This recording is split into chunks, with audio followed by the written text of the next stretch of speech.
we came across several platforms there where the data is like maybe 10 times more data and better quality. How far are we in Dubai to get to that? We are far for many reasons. So what's your opinion on how this data protection versus data openness? So how can we as a consumers try to talk to governments? Here we were in the process of implementing GDPR, then COVID hit.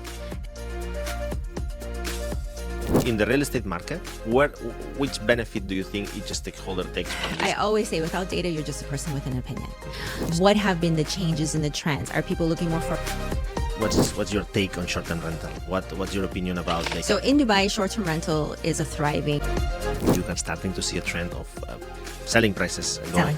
This is destroying also long-term rentals. So for this year and next year, no, because this new... So Dubai, after COVID, is playing the league of the top cities. In Dubai, people are talking all the time. Investors are expecting 5, 6, 7. Are we going to see yields at 3%, 4%? Regardless of what is happening or what's going to happen, I do believe that Dubai will... Welcome to Next Gen Rentals, the go-to podcast for exploring the evolving landscape of the vacation rental ecosystem. Here, we deep dive into the world of vacation rentals, share experiences, and tackle the industry's biggest challenges. Each episode features conversations with key players in the rental space, discussing everything from technology innovations to market dynamics. Next Gen Rentals is brought to you by our main sponsor, Mr. Alfred. Mr. Alfred specializes in making vacation rental management effortless. Stay tuned to discover how they can transform your rental business. Hello, everyone. In today's episode, we have Lynnette Sacchetto, a distinguished figure in the UAE's real estate sector and Proptech sector. With more than 2 decades of experience in the US and the UAE, she has been in Dubai for the last 18 years, okay, working with local government, private sector. We'll go into that. But and we're very honored to have you in our show. We love data as well, I believe, as much as you do. Yes. So it's like an honor to have you in the show. Thank you. Happy to be here. So to start with, let's put a bit of background to the conversation. And I think the background in your case is your deep experience in property, in technology, in startups, in, as I said, in government, in private sector. So can you walk us through a little bit your experience? Doesn't need to be chronological, but which areas have you touched upon these topics? Sure, happy to. So I've been in the technology sector now for 30 years, and I know I sound very old when I say that, but I am very young. And I've been in the Proptech sector for a little bit over 20 years. I moved to Dubai in 2006, where I focused on Proptech completely, 100%. When I arrived into Dubai, it was a personal experience that led me into my data career here. And that was when I was looking for an apartment to rent. First, I had just gotten off the plane, knew nothing about Dubai, and I was looking for data. I was looking for comparable data. I was looking on information on the various different areas, and none of it existed. At that time, Property Finder was a magazine. Bayou did not exist, and Dubizzle, it was like it is today. It's a horizontal. So when I couldn't find the data and there was zero data, I realized at that point that I wanted to work with the Dubai Land Department. And this is where my career started within the data sector or big data within PropTech here in Dubai. So just to put also the things in context, when do you think the transformation of data in real estate started? 10 years ago, 5 years ago, 7? Here in Dubai? Yeah. So the first B2B real estate data platform that I worked on and created was Property Monitor, and that was in 2015, 2016. So let's say 10 years, 8 to 10 years. Yeah, but before that, there was Readin. So Readin is the first real estate B2B data platform here, and they worked very closely with Dubai Land Department to digitize the title deeds. So that's when the data start to become on the digital perspective, or I would say available to the market. However, it was not really widely used just within B2B. There was no kind of B2B to C usage of that data, getting it out there. You did at a very high level with some of the consultancies that would put out the reports that the newspapers would pick up, but it wasn't mainstream in any way, shape, or form.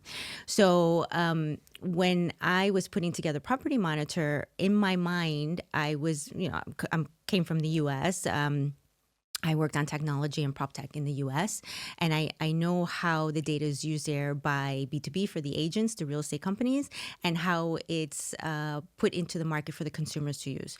So this is what I had in mind when I was creating Property Monitor, and this is why it was created with the agents, the real estate agents in mind, and also very simple for the agents to use and to give the data to their clients via comparative market analysis reports, for example. And then once Property Monitor was out and we started doing reports that was getting picked up by the newspapers, and this is when it started to become more mainstream. And my voice to the consumers, especially going out to the market on radio, TV, newspapers, is always in a very easy, digestible way of how to look at the data and how to understand the data, which is very important. I agree, and that's something I want to deep dive later. But to explain the process, so I understand that the initiative was driven by the private sector. Yes. Then it was picked up by the public sector, probably because of the benefits that they realized, and they tried to create this platform of data integration and all this. No, but so Mr. Alfred, we use data and we try to help our clients with data-driven decisions in short-term rentals, and we kind of put a lot of focus and value on data. But we believe in the short-term rental, and again, we will go later, but there is a bit of gap there. Huge. Which I think in the traditional real estate, not, because have been solved probably for thanks to initiatives like yours and the public sector as well. So for us to learn and understand what are the processes that we need to go through in the short-term rental, so can you drive us through the process of how did you improve the quality of data and from the beginning? Like, how do you look at the data and how did you generate value out of this data? Okay, so in the very beginning, as I said, the single source of truth is the government. It's the Dubai Land Department for real estate transaction data for both sales and rental.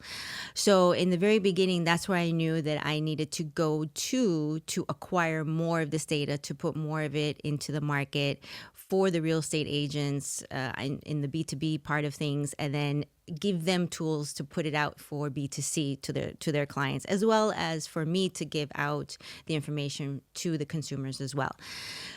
In your market, there is zero data. So you're actually facing the same thing that I faced in 2006 when I came here.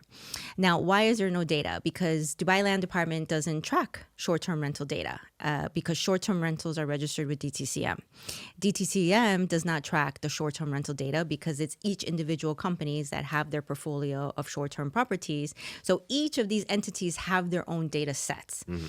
Very similar to how it was when I arrived here in 2006. Every single agency had their own data sets, but they didn't know what to do with it. They didn't know how to use it. They didn't know how to use the intelligence to enhance it and advance their business.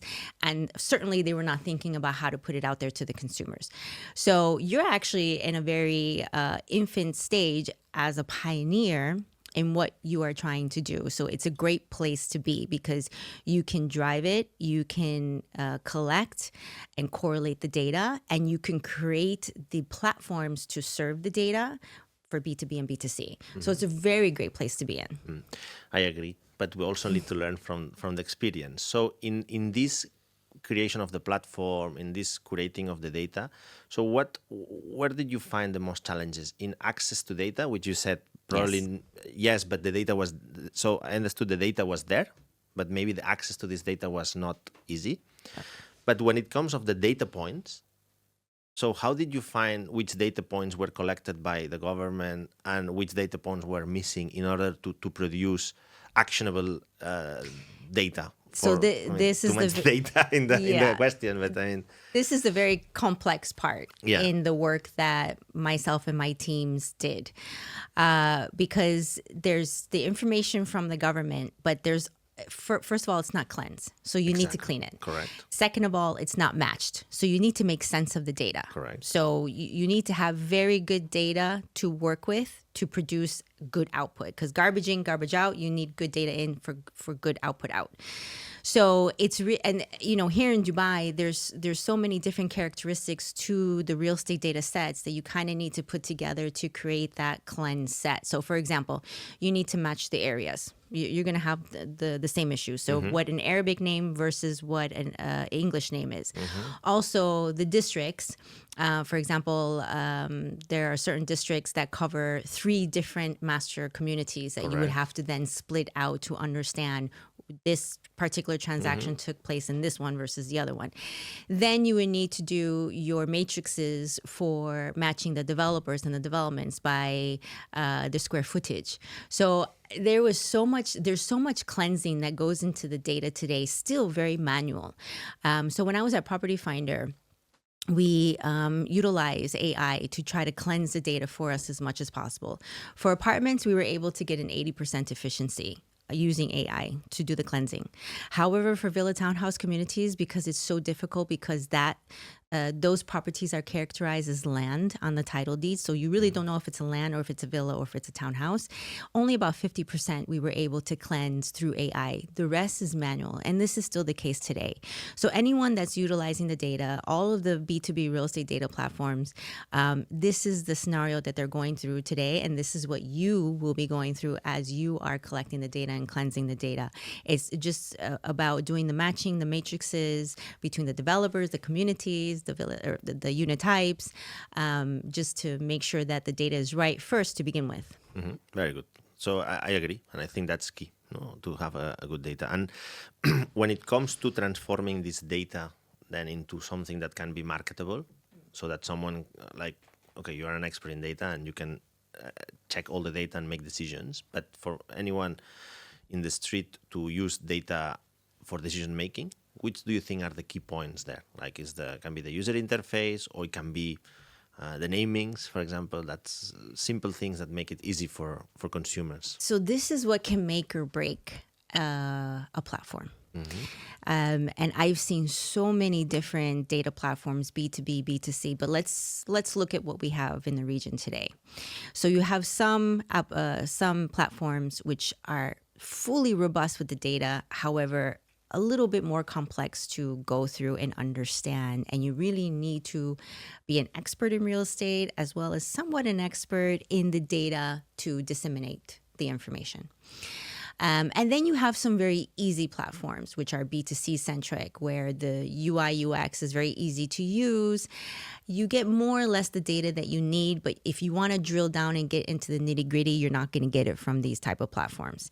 So the UI UX is what really will make or break your platform. So if you are B2B centric, or those are going to be your clients, you want something, because remember, who are your clients? Your clients are the real estate agents, the real estate agencies. So when I was creating Property Monitor, that was something that was very prevalent in our minds when we were creating the UI UX. So we wanted to keep it very simple. And I always stick to the KISS, the KISS model. Keep it simple, stupid. So just very simple, very easy to use, something that if an agent wants to go in and get the information within a minute to 2 minutes, they can get it and then produce reports for their clients, so forth, so on. This is the key for any good platform, because right now today, for the real estate data that exists here in Dubai, there's multiple platforms, and as you can see, agents will choose one, consultancies and banks will choose another, and it's just because of the information or how easy it is to use. If you want to create that platform where everybody is going to use it and it's fully robust, has all the data, the UI UX is key. Okay. And you worked in the US. I mean, you came here a while ago, but I'm sure you still have eyes on that market. Yes. We came across several platforms there where the data is like maybe 10 times more data and better quality. Yeah. I mean, you can know the time of the market, the type of consumer for this specific property in this specific area. Incredible. How far are we in Dubai to get to that point? We're far. We are far for many reasons. So if we're using US as an example, Yes. all of their data is open there. So you can go to the land registry and you find information on the buyer, the owner, the seller, the property, down to the name, their phone number, where they live, everything. Even if it's in a company or a trust, you can dig down even more and find out information and break down that trust. So that is why the information in the US is so available, and where they're able to piece so many different pieces to the data. So it's not just about the real estate data, it's about the income levels in that area. Exactly. It's about the consumers and what they're buying. It's about their credit card spending. It's what they're listing to sell, to buy outside of real estate. And these data products have put them all together into their platforms, which is why they are so good. In this region, because of confidentiality, you don't know who the owner is. You know nothing about their owner. We don't even know their nationality.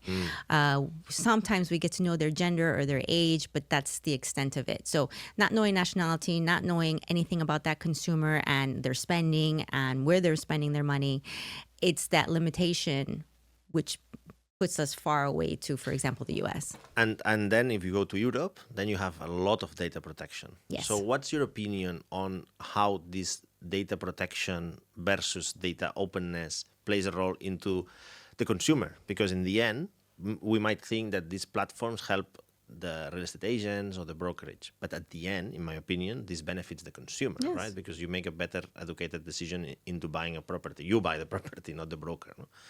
So how can we as a consumers try to talk to governments or whoever, or try to influence as much as we can into say, hey, yeah, data protection is super important, but maybe if we open the data, it's better for us. So where do you think, where do you think there's the mix or the perfect balance between protection and openness? It's hard because in the US is one extreme and Europe is the Exactly. opposite extreme. Exactly. Here we were in the process of implementing GDPR, then COVID hit, and then everything was put on a pause, on hold. So as it was going before COVID, we were following the European route. So if that were to continue, we will be very much of how it is in Europe, where it's highly protected, and that confidentiality is still there, because in Europe, you can still find the names of the people that own the properties, and you can, it's a little bit, it's not as open as it is in the US, but you can still create data platforms with a little more substance to them. But here, until that confidentiality is gone, which I honestly, I don't think that will ever happen. You can't really do those connections. Exactly. Okay, so going there into the value of the data. So in the real estate market, which benefit do you think each stakeholder takes from this access to data? We have the brokerage company, we have the real estate agent, we have the consumer, the buyer, the seller, tenant.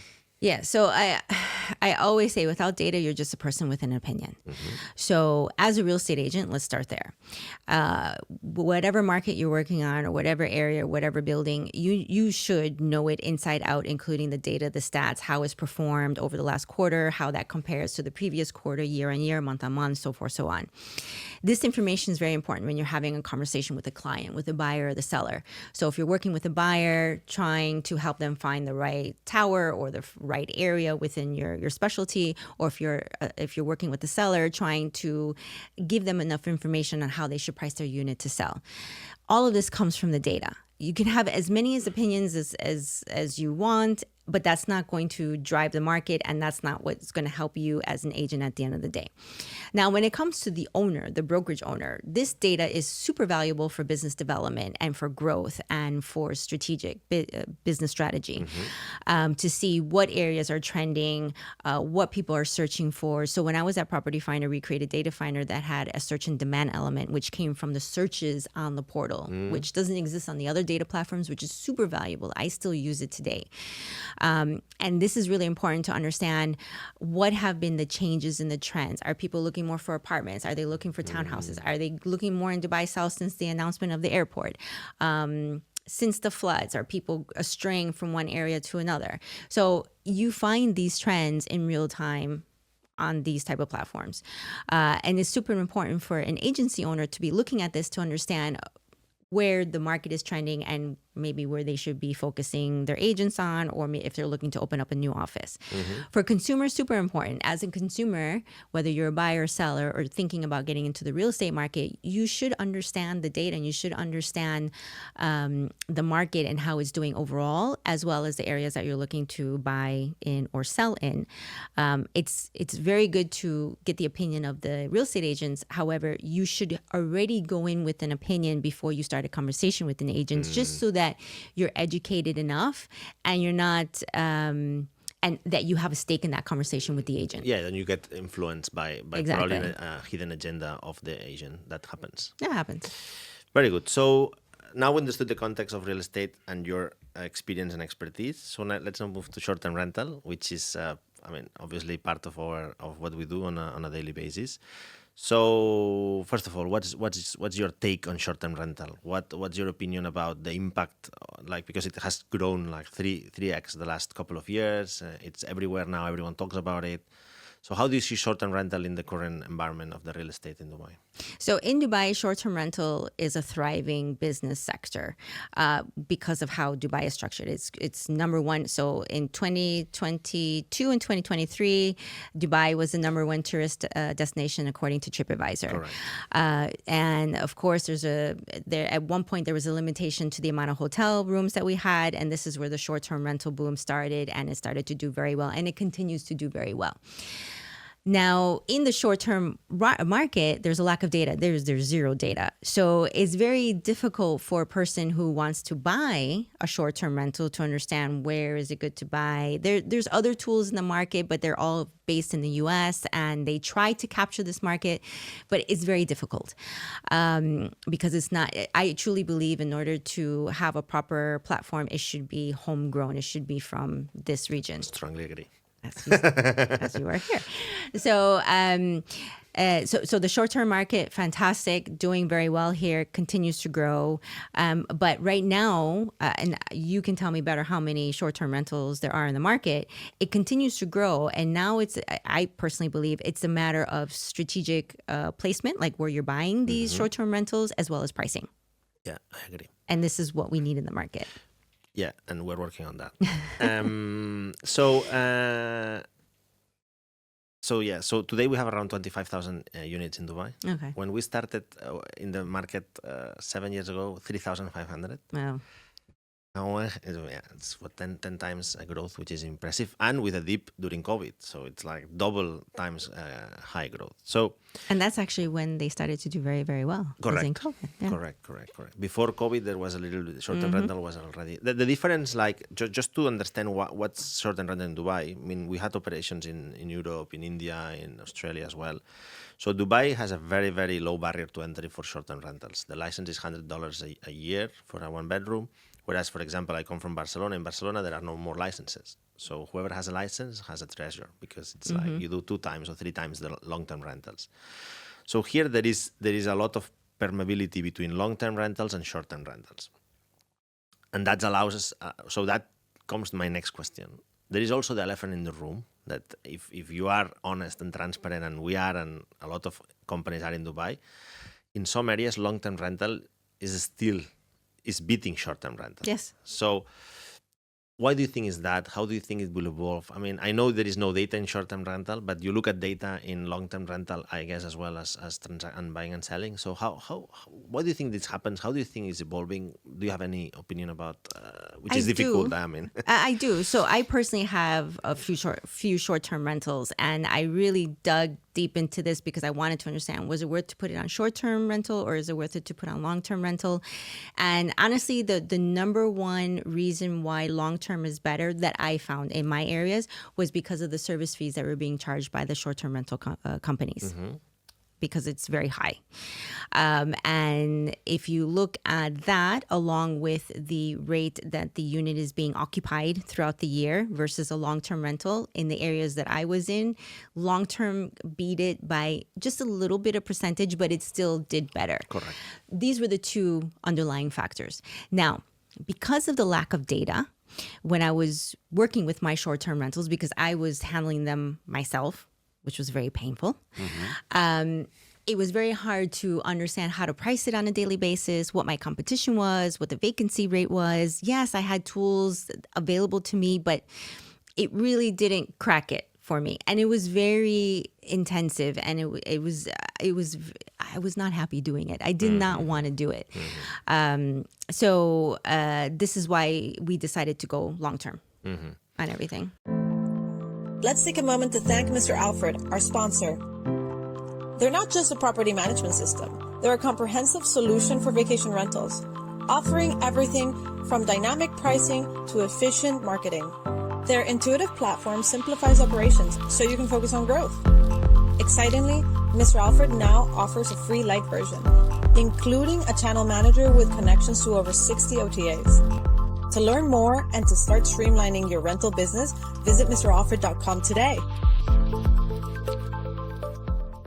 And how do you see this market evolving? Do you see the long-term rental continue going up? I heard you in saying that you are starting to see a trend of selling prices going. Selling, not rental. But also, I mean, so let me try to give you my opinion based on what you said. So you mentioned that 50% of new secondary buyers are mortgaged. Correct. Meaning are residential end users. This year, So that means that this is destroying also long-term rentals.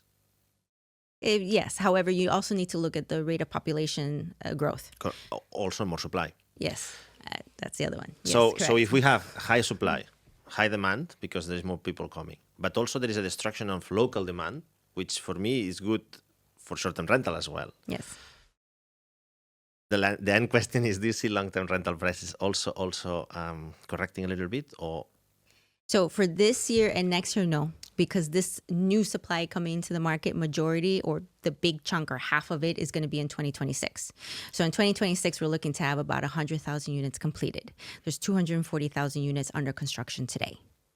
So like actively under construction. So that's a quarter of our total supply in Dubai, just to kind of put that into perspective. the construction, the 240,000. So we have 1 million in Dubai? A little over 1 million, yeah, of total supply. And 100 plus 240 is 340. It's more than a quarter. No, so of the 240,000, 100,000 is expected to be completed in 2026. So for this year, next year, I don't see rentals moving any other direction than where they're currently going. I do think that they're going to continue to rise as they are. There was a new change to the rear rental calculator a few months ago. Let's see the impact that will have on current rentals. Not quite sure on that one, just because of the demand that's coming in and still the lack of supply in the rental market and the growth in population. So since COVID, we're averaging about 100,000 new residents a year. So we had that last year and the year before that. And we're on track already. Q1, we had 25,000 new residents into Dubai. So we're on the same track. So I don't see that we're going to see that impact until 2026 and beyond. So there is another thought that has been building inside me, which is the comparison. So Dubai, after COVID, is playing the league of the top cities on the world. Yes. So it's Dubai, London, Paris, Singapore, I don't know, Singapore.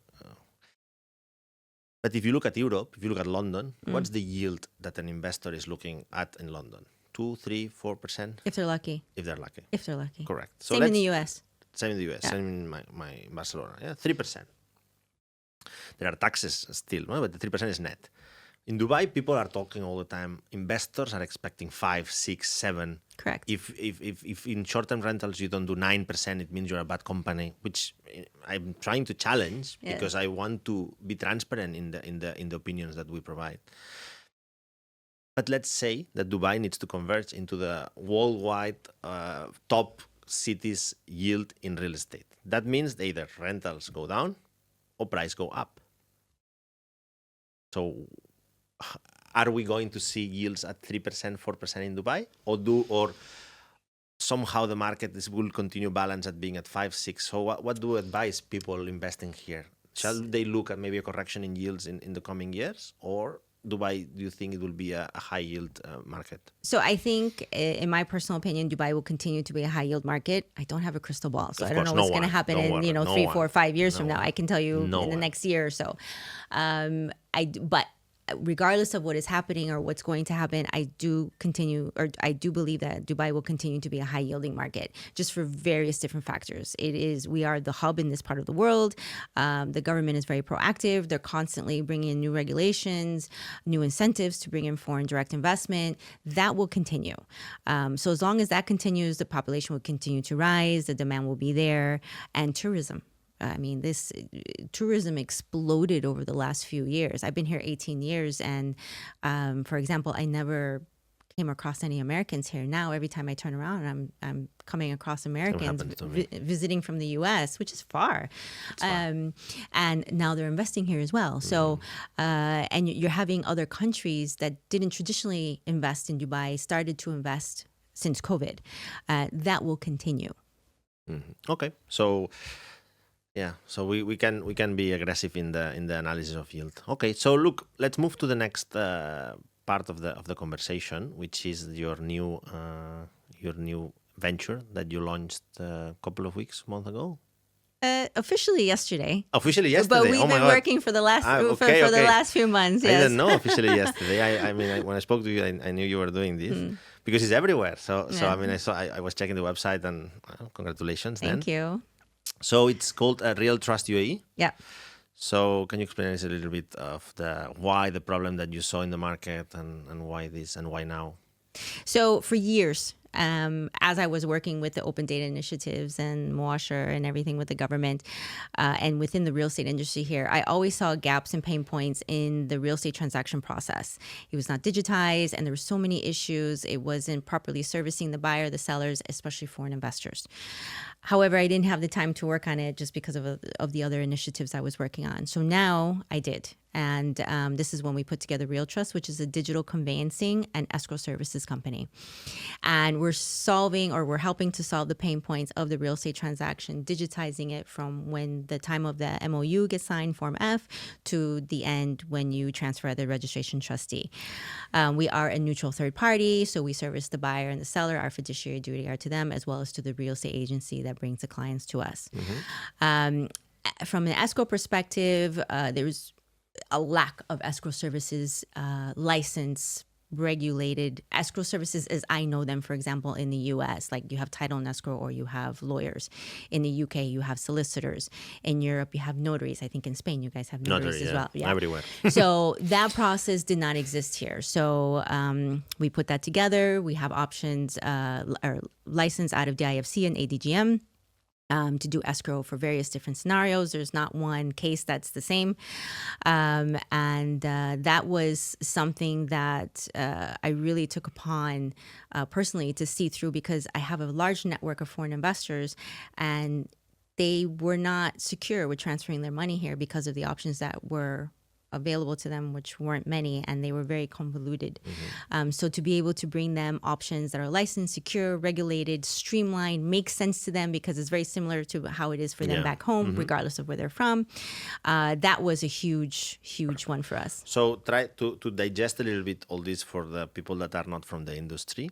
So escrow for me is easier to understand. So if I put it in my own words, escrow is a third party bank account where someone puts the money there so that when the transaction is finished, this money is transferred to the seller.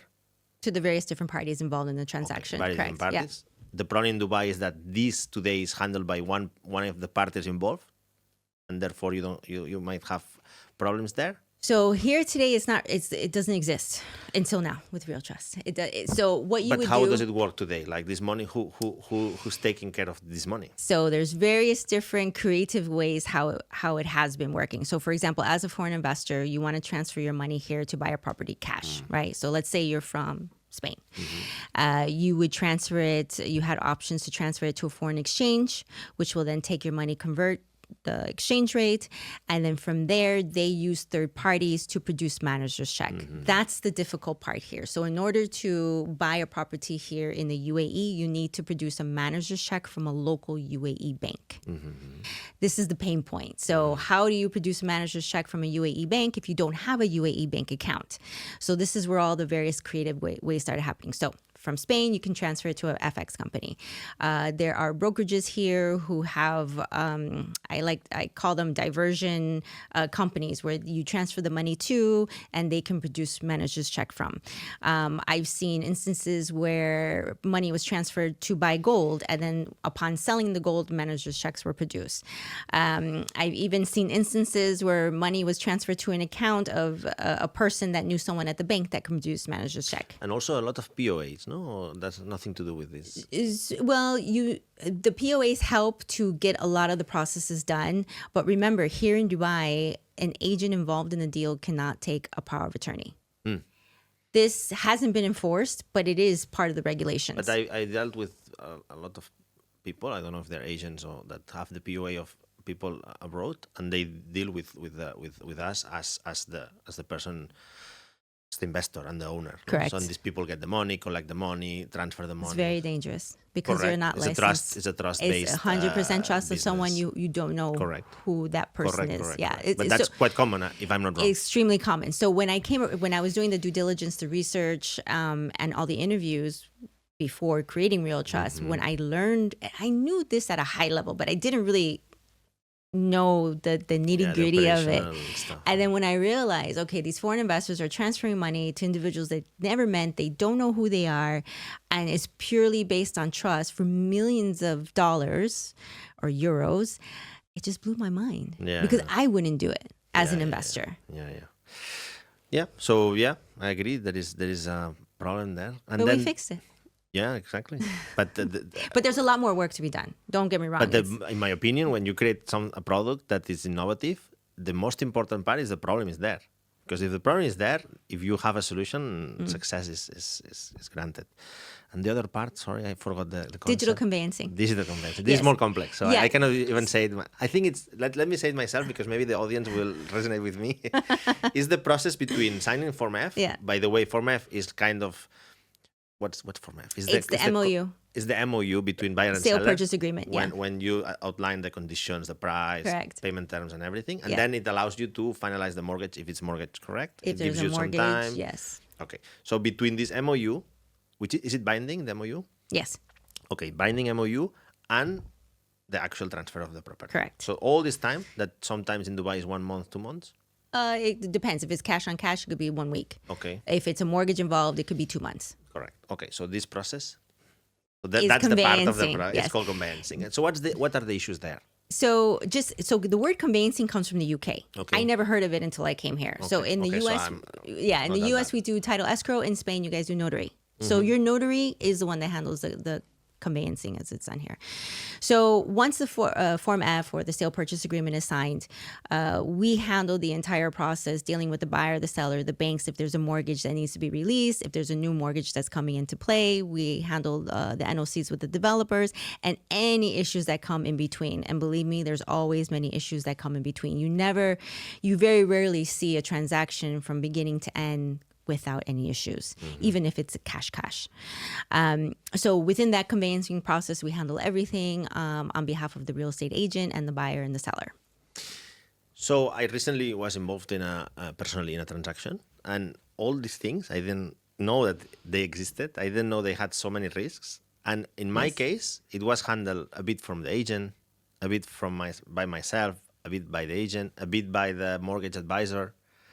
So Correct. it kind of, everyone was like helping a little bit in a process that.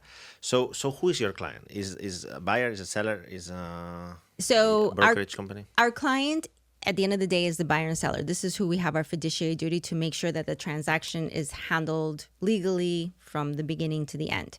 Who brings us the transaction is the real estate broker, sometimes it's the mortgage company, sometimes it's the buyer, the seller themselves, various different third parties who might be involved or referrals. Those are the ones that bring us the deals.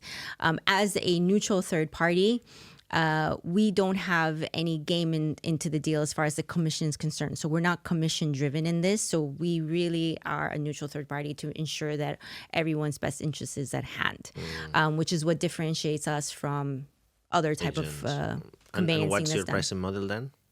It's very competitive, and Is it public? No. So it depends case on case. So it's cash, mortgage, whatever. Sometimes there's companies involved. And we do it based on the purchase price.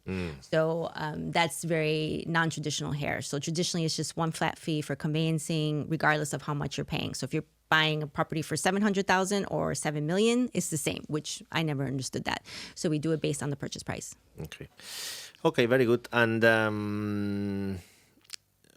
so you're saying you're trying to solve this problem, but also digitize this process. Everything is fully digital. So it's through an app, through your website. Yes. So we have created a custom-built CRM that we use, where we have a client portal where the clients, they initially get a welcome email. We do all the KYC and AML digitally, and then they see their entire process from beginning, every stage of the process in real time, all the updates, and then everything is automatically triggered to their agent. If there's an agent, of course, usually there's an agent involved, and all parties until the very end. Okay.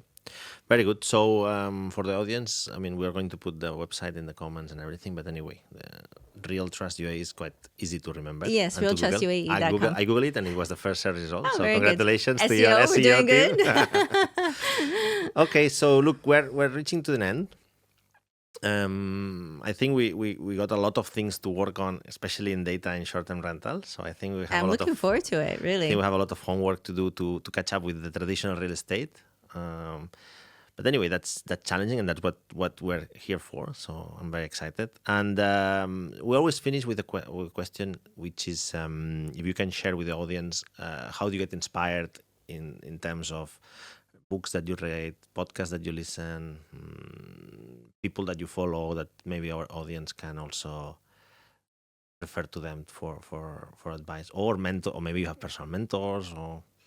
So mentors... Or you don't have time, which that happens to me as well. So mentors is something that I've had since a very young age. And one of my mentors recently in my adult life here in Dubai in big data, he was one of the founders of CoreLogic in Australia.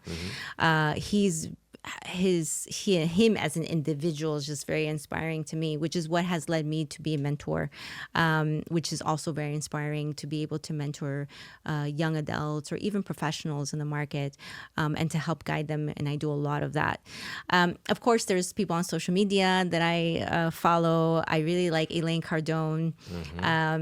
And despite the political views, I don't get into that, but I just like her as an individual, as well as Frank, her husband, Cardone. I would have to say I really get inspired by trying to do my best as a role model for my daughters. Wow. Yeah. That's very nice. Yeah. So every time, if I'm ever in a situation where I have to kind of think or double think, I'm like, okay, if my girls were there in the room and they see me react or have a response, is it going to be a positive one that they're going to remember when they get older? Very good. So that's a beautiful way to end the episode. So thank you very much for coming. Thank you. Next Gen Rentals is brought to you by our main sponsor, Mr. Alfred. Mr. Alfred specializes in making vacation rental management effortless.